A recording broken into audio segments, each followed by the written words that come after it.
Blackstone Audio presents The Wolves of the North, a Warrior of Rome novel by Harry Sidebottom. This book is read by Stefan Rudnicki. Prologue. Pantikapaeum, the Kingdom of the Bosporus, Spring A.D. 263. This god, Death, takes many shapes, and puts at our disposal an infinite number of roads that lead to him. Lucian, Toxaris, or Friendship 38.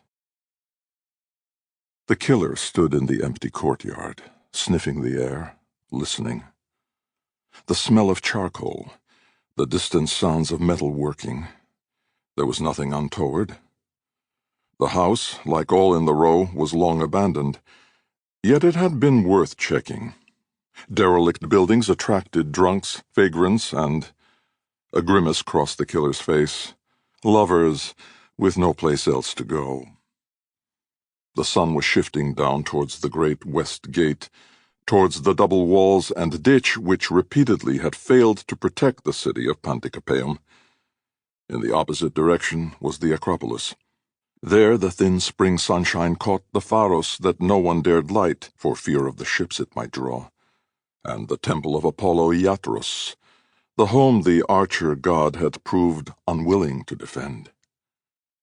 In front of these symbols of a threatened Hellenism spread the fire-blackened, much-repaired palace of the king of the Bosporus.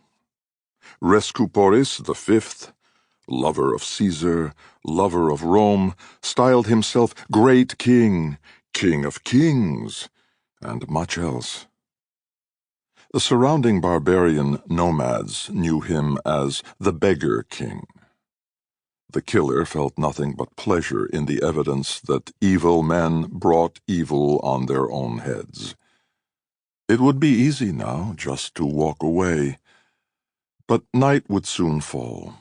If the necessary actions were not taken, the killer knew only too well what the dark could bring. The self-appointed hound of the gods, the scourge of evil, walked back into the house. The corpse lay on its back, naked in the rectangle of light shaped by the door. The killer went to a leather bag and drew out a piece of string, a scalpel, a knife with a serrated blade, and a big cleaver like those used in the meat markets. Hard experience had taught these terrible things were necessary. The killer laid out the instruments in a neat line by the corpse, and... Sample complete. Ready to continue?